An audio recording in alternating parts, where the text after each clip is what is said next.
No vasto e implacável teatro de operações do Pacífico, nos primeiros anos da Segunda Guerra Mundial, uma aeronave japonesa emergiu como um símbolo de temor e respeito entre os pilotos aliados, o Mitsubishi A6M-0. Desde os ataques iniciais a Pearl Harbor e nas Filipinas, até as batalhas aéreas sobre a Nova Guiné e as Ilhas Salomão, o Zero demonstrou uma capacidade de combate surpreendente. Sua leveza estrutural, combinada com uma impressionante manobrabilidade e um alcance operacional sem precedentes para um caça embarcado da época, permitiu que os pilotos japoneses estabelecessem uma superioridade aérea quase absoluta em diversas frentes.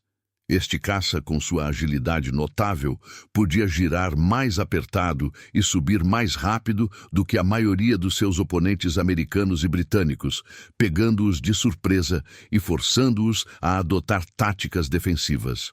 Os pilotos aliados rapidamente aprenderam que confrontar um Zero em um dogfight tradicional, especialmente em baixas velocidades, era, muitas vezes, uma sentença de morte.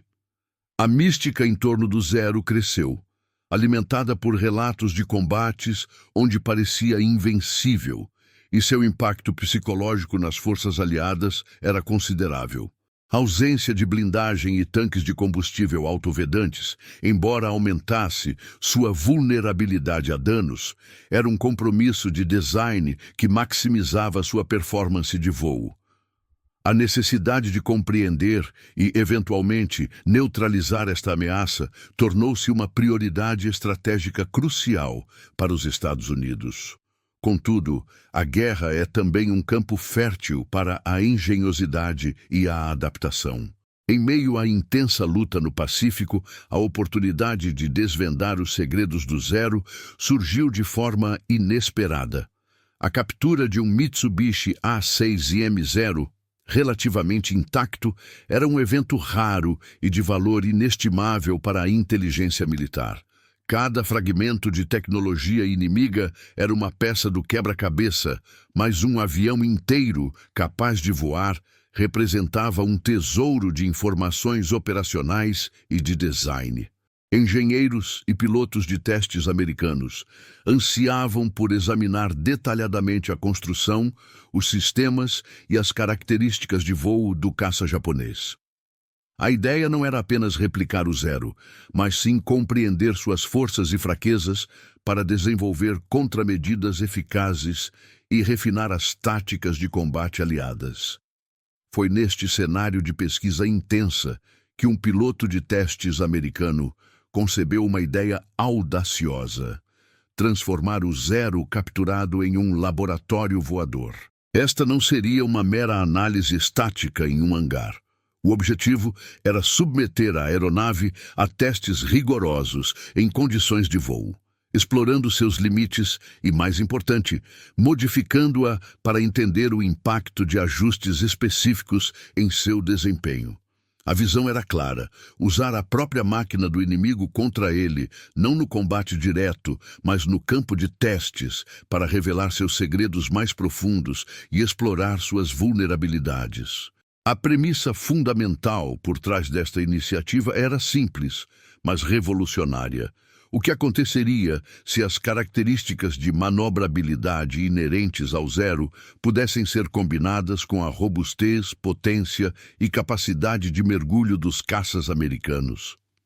As modificações propostas visavam aproximar o desempenho do Zero capturado ao de um caça F-6F Hellcat, que estava emergindo como o pilar da aviação naval americana no Pacífico. O Hellcat, mais pesado e blindado, priorizava a velocidade em mergulho, a potência do motor e o armamento pesado, sacrificando parte da agilidade em baixa velocidade do Zero em favor da sobrevivência e do poder de fogo. O desafio era aplicar a engenharia reversa e a inovação para infundir no Zero algumas das qualidades que tornavam o Hellcat tão eficaz, como maior velocidade em mergulho e melhor taxa de subida em certas condições, sem comprometer completamente suas vantagens originais de manobrabilidade. Este projeto ambicioso culminaria em uma estatística surpreendente. Nos testes de dogfight simulados e controlados, o Zero modificado alcançou um rácio teórico de 19 abates para 1. Este número não era um resultado de combate real, mas sim uma demonstração quantificável do potencial de domínio técnico e do talento aéreo dos Estados Unidos, mesmo quando trabalhando com uma plataforma inimiga. A capacidade de transformar uma aeronave adversária em um simulacro de superioridade, combinando elementos de designs opostos, sublinhava a profundidade da capacidade de engenharia e a adaptabilidade tática americana. Este experimento não apenas desmistificava o Zero, mas também pavimentava o caminho para o desenvolvimento de táticas e aeronaves que, em breve, assegurariam a supremacia aérea dos EW no Pacífico. No final de 1942 e início de 1943, o cenário da guerra no Pacífico estava em um ponto de inflexão crítico. Após os sucessos iniciais do Japão, que garantiram uma vasta extensão territorial e estabeleceram a superioridade aérea em muitas frentes, as forças aliadas, particularmente os Estados Unidos, começavam a consolidar suas capacidades e a contestar o domínio japonês. Batalhas estratégicas como a de Midway, em junho de 1942, e a prolongada e brutal campanha de Guadalcanal, iniciada em agosto do mesmo ano, marcaram o fim da expansão japonesa e o início de uma lenta, mas determinada, contra-ofensiva aliada. Neste período, a dinâmica do combate aéreo no Pacífico evoluía rapidamente. As vitórias aéreas aliadas tornavam-se mais frequentes e, com elas, surgiam oportunidades cruciais para a inteligência militar. A captura ocasional de aeronaves japonesas, mesmo que danificadas, representava um recurso de valor inestimável.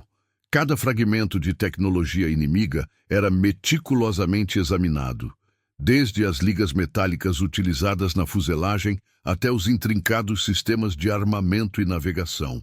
O objetivo não era apenas entender a construção do inimigo, mas desvendar seus segredos operacionais e de design para desenvolver contramedidas eficazes e refinar as táticas de combate aliadas. A importância estratégica de estudar aeronaves adversárias era amplamente reconhecida. Engenheiros, cientistas e pilotos de testes americanos trabalhavam em conjunto para dissecar cada aspecto dos aviões inimigos. Eles buscavam identificar pontos fortes a serem neutralizados e fraquezas a serem exploradas. A análise de um caça como o Mitsubishi A6M0, que havia causado tantas perdas e pânico nos primeiros meses da guerra, era uma prioridade máxima. A compreensão de sua estrutura leve, sua impressionante manobrabilidade em baixas velocidades e seu alcance operacional excepcional era vital para o desenvolvimento de táticas que pudessem anular essas vantagens. Um exemplo notável da importância destas capturas ocorreu em julho de 1942, quando um Zero quase intacto foi recuperado no Alasca após um pouso forçado. Conhecido como o Zero de Akutan, esta aeronave forneceu aos aliados o primeiro acesso detalhado e em condições de voo a um caça Zero.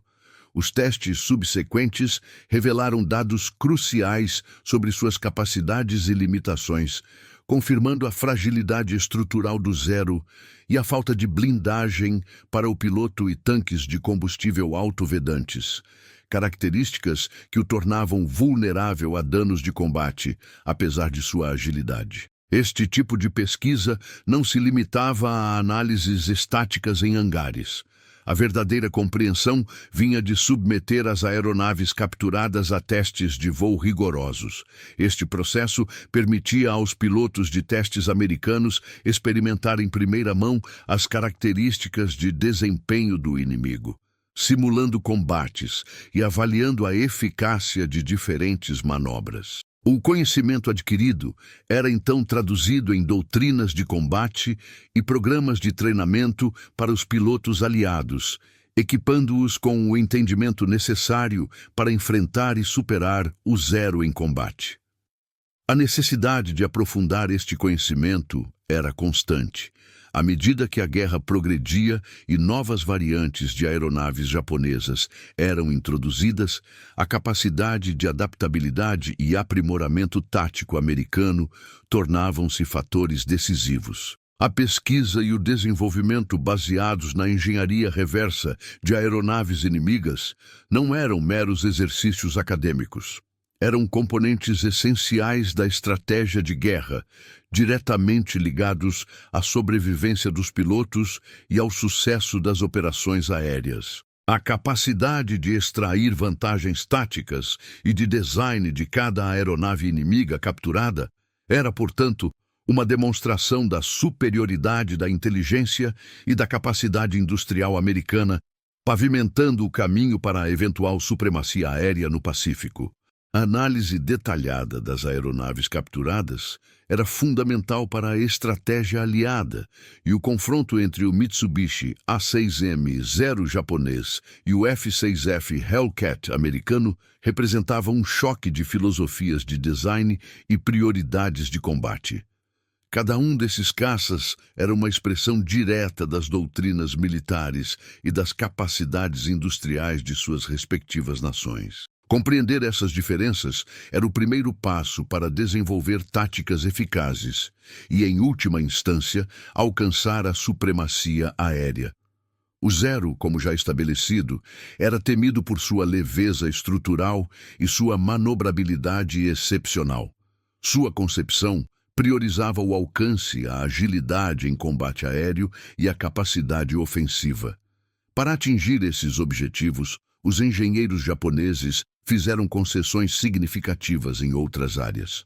A fuselagem era construída com ligas leves de alumínio, o que resultava em uma aeronave ágil e com uma baixa carga alar, permitindo-lhe realizar curvas mais apertadas e ter uma taxa de subida superior à maioria dos caças aliados no início da guerra. O motor radial Sakae, embora eficiente para a época, era otimizado para a performance de voo, não para a proteção. Consequentemente, o Zero carecia de blindagem para o piloto e, crucialmente, não possuía tanques de combustível autovedantes.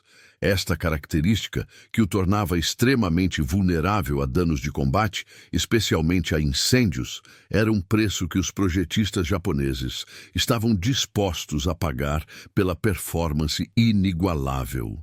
Em um dogfight clássico, a capacidade do Zero de girar dentro do raio de qualquer caça aliado era uma vantagem quase invencível, forçando os pilotos americanos a adotar táticas de boom and zoom, onde a velocidade e o mergulho eram usados para atacar e escapar, evitando o combate giratório. Em contraste, o F-6F Hellcat, que começou a entrar em serviço em larga escala no final de 1942, representava uma filosofia de design completamente diferente, moldada pelas duras lições aprendidas nos primeiros combates no Pacífico.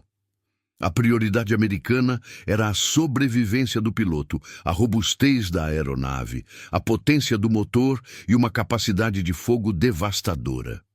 O Hellcat era uma máquina mais pesada e mais resistente. Equipado com o potente motor radial Pratt & Whitney R2800 Double Wasp, que entregava mais de 2,0 cavalos de potência, o Hellcat superava o Zero em velocidade máxima, taxa de subida em altitudes mais elevadas e, crucialmente, em velocidade de mergulho.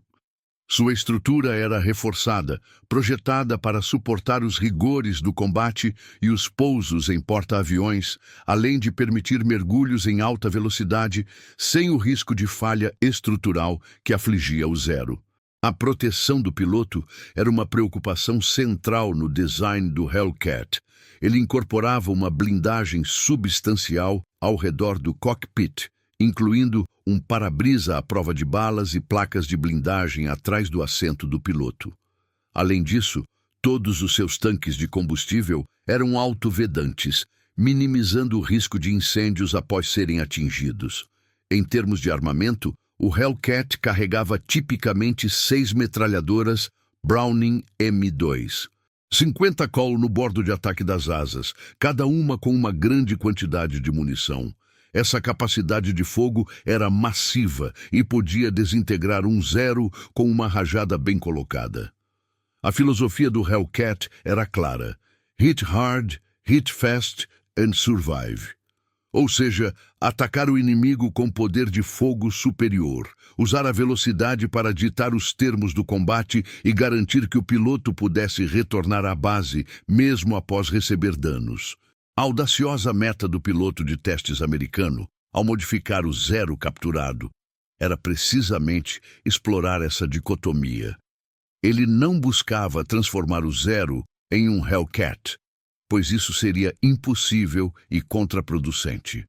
Em vez disso, a visão era combinar o melhor dos dois mundos sob supervisão americana. O objetivo era infundir no Zero algumas das características de resiliência e desempenho em alta velocidade do Hellcat, sem anular completamente as vantagens inerentes de manobrabilidade do caça japonês. Isso significava explorar como a estrutura leve do Zero poderia ser reforçada para suportar mergulhos mais rápidos e manobras de alta força G, ou como pequenas melhorias no motor ou na aerodinâmica poderiam aumentar sua taxa de subida e velocidade, aproximando-o do perfil de desempenho de um caça americano. O piloto e sua equipe buscavam uma síntese, um Zero que pudesse ainda girar com a agilidade japonesa, mas que também pudesse escapar de um mergulho em alta velocidade como um Hellcat, absorver mais punição e talvez até mesmo carregar um pouco mais de velocidade em combate. Este projeto não era apenas sobre aprimorar um Zero, era sobre desmistificar o inimigo, entender suas capacidades máximas quando otimizado com a engenhosidade americana e, por fim, usar esse conhecimento para refinar as táticas de combate e o treinamento dos pilotos aliados, garantindo que o Hellcat e outros caças americanos pudessem enfrentar e superar o Zero em qualquer cenário. A transformação de um Mitsubishi A6M0 capturado em um laboratório voador representou um desafio logístico e de engenharia considerável, mas estratégico para os Estados Unidos. Após a recuperação de um aparelho relativamente intacto no Pacífico, a prioridade era transportá-lo com segurança para uma instalação onde pudesse ser estudado e modificado sem interrupções. Tais operações eram realizadas sob o mais estrito sigilo. O Zero, uma vez estabilizado e parcialmente reparado para o transporte, era cuidadosamente carregado em navios, ou, em casos mais raros e próximos, voado para bases avançadas no Pacífico ou, preferencialmente, para campos de testes aéreos no continente americano. Locais como a Estação Aérea Naval de Anacostia, em Washington, D.C., ou bases na Califórnia, eram ideais, oferecendo a infraestrutura necessária de engenheiros, mecânicos especializados e pilotos de testes. A chegada de uma aeronave inimiga tão valiosa era tratada com a máxima segurança, com equipes dedicadas à sua proteção e à prevenção de qualquer vazamento de informação. Uma vez no laboratório, o processo de modificação teve início sob a supervisão do piloto de testes e de uma equipe de engenheiros altamente qualificados. O objetivo não era simplesmente voar o Zero como ele era, mas explorar seu potencial máximo quando combinado com o conhecimento e a tecnologia americana. A primeira fase envolvia uma análise meticulosa da estrutura original do Zero. Engenheiros examinaram as ligas metálicas, a aerodinâmica das asas e da fuselagem e os sistemas internos. Esta engenharia reversa era crucial para entender os pontos fortes e, mais importante, as fraquezas inerentes ao design japonês. A partir daí, o piloto e sua equipe começaram a identificar áreas onde modificações poderiam ser aplicadas para melhorar o desempenho do Zero, especialmente em relação à sua capacidade de mergulho e à sua robustez estrutural, características onde o Hellcat se destacava. As modificações propostas eram audaciosas e exigiam uma abordagem inventiva. Por exemplo, a estrutura leve do Zero, que contribuía para sua manobrabilidade, também o tornava vulnerável a altas forças G e a mergulhos em velocidades extremas, onde as asas poderiam falhar. Para mitigar isso, foram consideradas e implementadas, de forma hipotética, mas baseada na capacidade da época, pequenas intervenções de reforço estrutural em pontos críticos das asas e da fuselagem. Essas modificações visavam aumentar a integridade estrutural da aeronave, permitindo-lhe suportar velocidades de mergulho mais elevadas, aproximando-o do perfil de voo do Hellcat em situações de combate de alta energia. O motor Sakai original também foi objeto de estudo.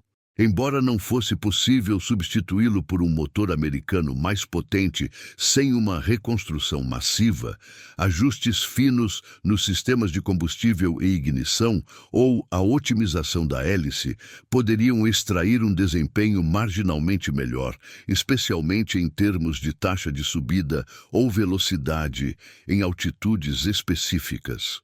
Cada ajuste era calculado para complementar as qualidades originais do Zero, ao invés de transformá-lo em uma aeronave completamente diferente. Uma das curiosidades mais marcantes e reveladoras deste experimento residia na origem de muitas das peças utilizadas nas modificações. Em vez de fabricar componentes do zero, a equipe de engenharia e os mecânicos recorreram a um vasto estoque de peças sobressalentes de caças americanos já em serviço, como o F-6F Hellcat e o F-UF Wildcat. Essa prática não era apenas uma questão de conveniência ou rapidez, mas um testemunho da superioridade logística e industrial americana. A capacidade de ter um suprimento abundante de peças de reposição, intercambiáveis e de alta qualidade, mesmo em bases avançadas do Pacífico, era uma vantagem estratégica inegável sobre o Japão, que lutava com cadeias de suprimentos cada vez mais escassas. Os mecânicos envolvidos neste projeto eram mais do que meros técnicos, eram artesãos e patriotas. Impulsionados por um profundo senso de orgulho e pelo desejo de provar a superioridade de sua nação, eles iam além do manual. Adaptar peças de um Hellcat ou Wildcat para um Zero exigia não apenas habilidade técnica, mas também uma grande dose de criatividade e improvisação.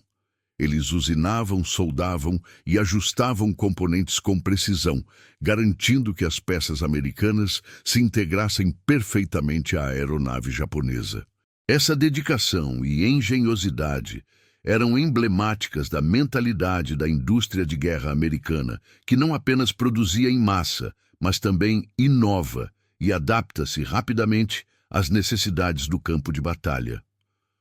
O sucesso em integrar essas peças emprestadas não apenas aprimorou o desempenho do Zero modificado, mas também reforçou a convicção de que os Estados Unidos possuíam uma capacidade industrial e logística que, a longo prazo, seria decisiva para a vitória.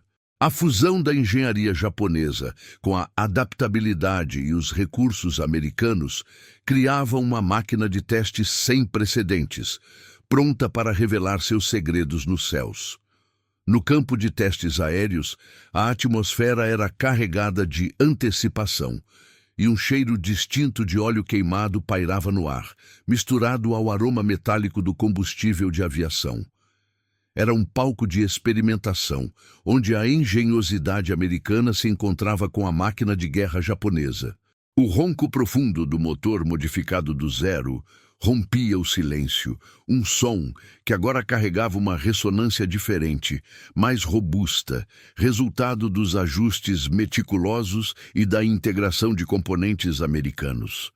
Cada partida do motor era um lembrete do potencial que estava sendo desvendado. Um som que anunciava a iminência de um voo de teste crucial.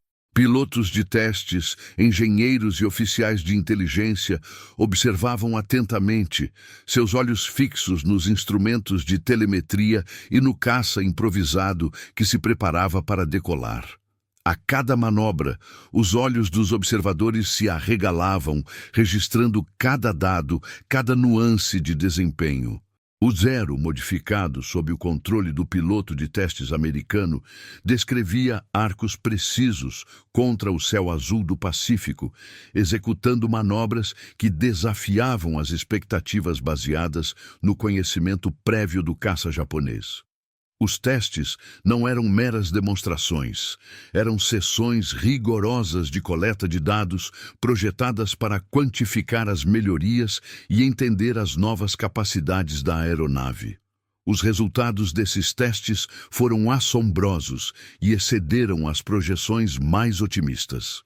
Nos perfis de combate simulados, onde o Zero modificado era posto à prova contra as características de voo de um Zero original e de caças americanos como o Hellcat e o Wildcat, a aeronave alcançou uma proporção teórica de combate equivalente a 19 abates para 1.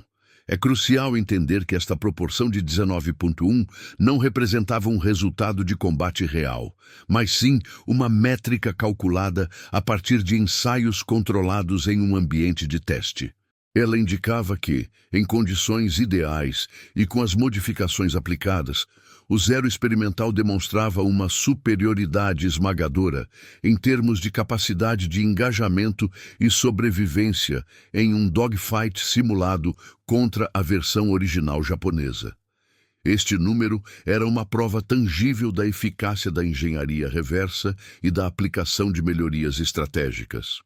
As melhorias tangíveis nos parâmetros de desempenho eram igualmente impressionantes. A velocidade em mergulho, um ponto fraco notório do Zero original devido à sua fragilidade estrutural e à tendência de travamento dos ailerons em altas velocidades, melhorou dezenas por cento. Em alguns testes, a velocidade máxima de mergulho segura aumentou em mais de 25%, permitindo que a aeronave escapasse de situações de combate ou ganhasse energia rapidamente, uma tática vital para os caças americanos. Essa capacidade aprimorada de mergulho era diretamente atribuível aos reforços estruturais aplicados e à otimização aerodinâmica que permitiam ao Zero modificado suportar as forças G elevadas sem comprometer a integridade da estrutura. A taxa de subida, outro parâmetro crítico em combate aéreo, também registrou melhorias significativas, em alguns casos, superando a taxa de subida de um Zero original em mais de 30% em certas altitudes.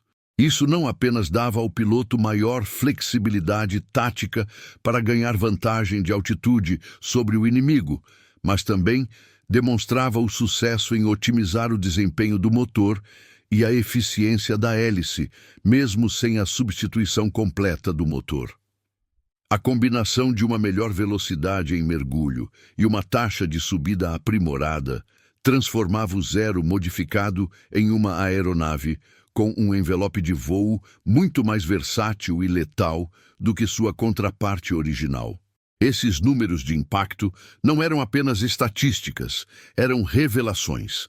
Eles confirmavam que as vulnerabilidades do Zero original poderiam ser exploradas e que a aplicação da engenharia e da doutrina americana poderia transformar até mesmo uma aeronave inimiga formidável em uma ferramenta de superioridade. A capacidade de mergulhar e subir com maior eficiência, mantendo a manobrabilidade em baixas velocidades, que era a marca registrada do Zero, criava um híbrido de combate que sintetizava as melhores qualidades de ambos os mundos. Os pilotos de testes, ao voarem o Zero modificado, puderam experimentar em primeira mão o que era possível alcançar quando a leveza e a agilidade japonesas eram combinadas com a potência e a resiliência americanas. Este conhecimento, quantificado em dados precisos e verificáveis, seria fundamental para a formulação de novas táticas e para o treinamento de pilotos aliados, preparando-os para enfrentar e superar o zero em combate real. Os céus do Pacífico estavam prestes a testemunhar as consequências dessa revelação científica. O desempenho notável do Zero modificado, com seus impressionantes números de impacto, não era apenas o resultado da visão de um piloto de testes ou da engenharia de ponta. Era, em sua essência, um testemunho do poder coletivo da indústria e da mão de obra americana, que operava com uma eficiência e uma capacidade de adaptação sem paralelo.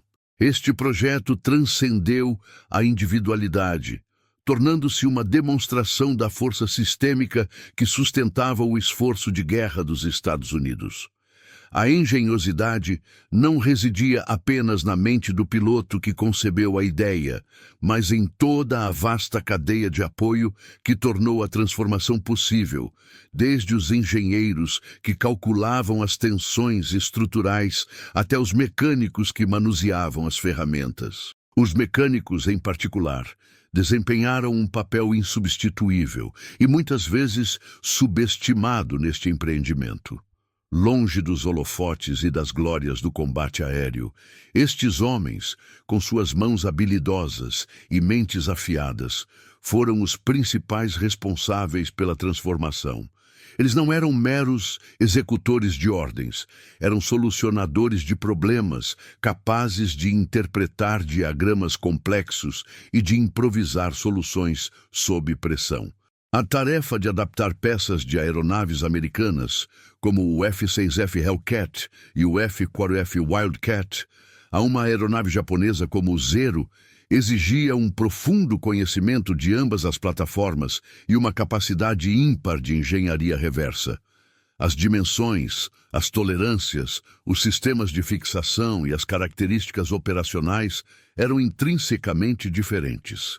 Um suporte de motor de Hellcat não se encaixava perfeitamente em um Zero sem modificações substanciais. Um sistema hidráulico de Wildcat precisava ser integrado a uma fiação e a um sistema de controle japoneses. Essa adaptação ia muito além do que qualquer manual técnico poderia prever. Os manuais de serviço eram para a manutenção padrão de aeronaves americanas, não para a fusão de tecnologias de nações opostas. Os mecânicos precisavam usinar novas peças, fabricar adaptadores personalizados, soldar estruturas de reforço e rotear novas fiações e tubulações, tudo isso com a precisão exigida pela aviação de combate. Cada ajuste, cada modificação era um ato de criatividade técnica. O orgulho que impulsionava esses homens era palpável. Eles viam seu trabalho não apenas como uma tarefa, mas como uma contribuição direta para a vitória. Havia um senso de competição e de patriotismo. Provar que a engenharia e a capacidade de produção americanas podiam não apenas superar, mas até mesmo aprimorar a tecnologia de um adversário formidável. Era um desafio de nós podemos fazer melhor, e eles estavam determinados a cumpri-lo. Este esforço coletivo e a capacidade de adaptação não eram incidentais, eram sintomas de uma superioridade logística e industrial que os Estados Unidos já suspeitavam possuir e que este experimento ajudou a comprovar de forma inequívoca. Enquanto o Japão enfrentava crescentes dificuldades em manter suas linhas de suprimentos e em fabricar peças de reposição para suas aeronaves, as fábricas americanas operavam em plena capacidade, produzindo não apenas aeronaves em grande número, mas também um vasto estoque de componentes padronizados. A disponibilidade imediata de peças de Hellcats e Wildcats para serem emprestadas e adaptadas ao Zero era uma vantagem estratégica monumental. Isso significava que, mesmo em um projeto de engenharia reversa tão específico, não havia atrasos significativos devido à falta de materiais. A cadeia de produção e suprimentos americana era robusta o suficiente para suportar não apenas a demanda massiva das frotas de combate, mas também projetos experimentais de alto valor. A facilidade com que esses componentes podiam ser obtidos e a habilidade com que eram integrados ao Zero eram uma prova viva da eficiência da produção em massa americana e da padronização de peças. Essa capacidade contrastava drasticamente com as dificuldades enfrentadas pelo Japão, cuja indústria de guerra, embora inicialmente eficaz, não possuía a mesma escala e resiliência, e cujas aeronaves, como o próprio Zero, eram frequentemente construídas com tolerâncias mais apertadas e menos intercambiabilidade de peças, dificultando reparos e modificações no campo. O experimento do Zero modificado, portanto, não apenas revelou os segredos de uma aeronave inimiga. Ele também serviu como uma poderosa validação da doutrina americana de superioridade logística e industrial. Confirmou que a capacidade de produzir, inovar e adaptar-se em larga escala era uma arma tão potente quanto qualquer avião ou navio de guerra. Essa demonstração de força industrial e o talento dos mecânicos e engenheiros americanos não só aprimoraram um caça-inimigo, mas também fortaleceram a confiança de que a vitória final no Pacífico seria, em grande parte, uma vitória da capacidade produtiva e da engenhosidade americana. O desempenho notável do Zero modificado, com seus impressionantes números de impacto e a demonstração da superioridade industrial americana, não se limitou a um feito técnico isolado. Ele teve um impacto profundo e duradouro na doutrina militar dos Estados Unidos, especialmente na aviação naval no Pacífico. O experimento reforçou de forma inquestionável a doutrina americana de superioridade de manutenção e testes de captura, estabelecendo um precedente para a importância estratégica da inteligência técnica. A capacidade de desmantelar, analisar e, em seguida, aprimorar uma aeronave inimiga, usando recursos e engenharia próprios, provou ser um método inestimável para desvendar os segredos do adversário. Esta abordagem validou a ideia de que o conhecimento detalhado das capacidades e vulnerabilidades do inimigo era tão crucial quanto a própria habilidade de combate. A doutrina de testes de captura, que já existia, foi elevada a um novo patamar de prioridade e investimento. Os líderes militares americanos compreenderam que cada aeronave inimiga recuperada, mesmo que parcialmente danificada, representava uma oportunidade de aprendizado estratégico. O sucesso com o Zero modificado demonstrou que a engenharia reversa não era apenas um exercício acadêmico, mas uma ferramenta prática que podia influenciar diretamente o resultado das batalhas aéreas. O conhecimento extraído deste projeto foi imediatamente traduzido em táticas de interceptação mais eficazes contra o Zero original. Antes do experimento, a mística do Zero, sua manobrabilidade lendária e a falta de dados precisos sobre suas limitações criavam uma incerteza para os pilotos aliados. Com o Zero modificado, os pilotos de testes puderam explorar os limites de desempenho da aeronave japonesa em um ambiente controlado, identificando pontos fracos que poderiam ser explorados. Por exemplo, a capacidade do Zero modificado de suportar mergulhos de alta velocidade, uma das principais melhorias, paradoxalmente, ressaltou a fragilidade do Zero original nessas mesmas condições. Confirmou-se que o Zero japonês não era capaz de acompanhar caças americanos em mergulhos íngremes e de alta velocidade sem o risco de falha estrutural ou travamento dos controles. Essa informação foi vital. Ela reforçou e refinou a tática de boom and zoom, atacar e escapar, onde os caças americanos utilizavam sua superioridade em velocidade e mergulho para fazer ataques rápidos e decisivos, evitando o combate giratório onde o Zero era mais eficaz. Os pilotos americanos foram instruídos a nunca se envolverem em um dogfight de baixa velocidade com um Zero, mas sim a usarem sua maior potência e peso para mergulhar sobre o inimigo, disparar e, em seguida, usar a velocidade para escalar e se afastar, preparando-se para outro ataque. O conhecimento sobre as melhorias na taxa de subida do Zero modificado também permitiu uma compreensão mais precisa do envelope de voo do Zero original, ajudando a identificar as altitudes e velocidades onde os caças americanos teriam a maior vantagem. O impacto mais direto e significativo do experimento foi no treinamento de pilotos de porta-aviões. Os dados coletados, as observações dos pilotos de testes e as análises dos engenheiros foram incorporados aos manuais de voo e aos programas de treinamento. Os pilotos aliados receberam uma compreensão sem precedentes do inimigo. Eles aprenderam sobre as características de desempenho do Zero em diferentes altitudes e velocidades, suas vulnerabilidades estruturais e seus pontos fortes em manobrabilidade. Briefings detalhados, baseados em informações de inteligência de primeira mão, desmistificaram o Zero, transformando-o de um adversário quase invencível em uma máquina com fraquezas conhecidas e exploráveis. Simuladores de voo e exercícios de combate aéreo simulado foram atualizados para refletir com maior precisão as capacidades do Zero. Os pilotos eram treinados para identificar o Zero, prever suas manobras e aplicar as táticas mais eficazes para neutralizá-lo. Eles aprenderam a forçar o Zero a mergulhar, onde sua estrutura era mais vulnerável, ou a tentar ultrapassá-lo em velocidade em vez de em agilidade.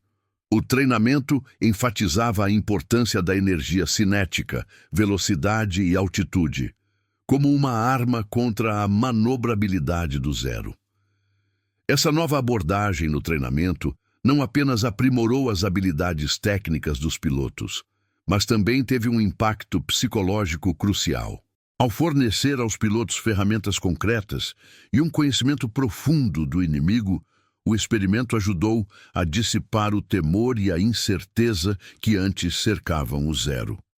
Os pilotos de porta-aviões, que enfrentariam o Zero em combate real, ganharam confiança e uma vantagem tática significativa. Eles não estavam mais lutando contra uma lenda, mas contra uma máquina cujos segredos haviam sido desvendados e cujas fraquezas podiam ser exploradas sistematicamente. Este investimento em inteligência e treinamento se traduziu em uma redução nas perdas aliadas e um aumento na taxa de abates, pavimentando o caminho para a supremacia aérea dos Estados Unidos no Pacífico. O experimento com o Zero modificado transcendeu a mera curiosidade técnica, consolidando-se como um testemunho eloquente da sinergia entre a habilidade humana e a capacidade industrial. Este projeto singular demonstrou de forma inequívoca que, quando a engenhosidade de mentes brilhantes se une à robustez e à adaptabilidade de uma base industrial avançada, os segredos de qualquer adversário, por mais formidável que seja, podem ser não apenas desvendados, mas também neutralizados. A visão do piloto de testes americano, a precisão analítica dos engenheiros e a destreza dos mecânicos, que foram além dos manuais, adaptando peças de caças americanos a uma estrutura japonesa, foram os pilares dessa empreitada.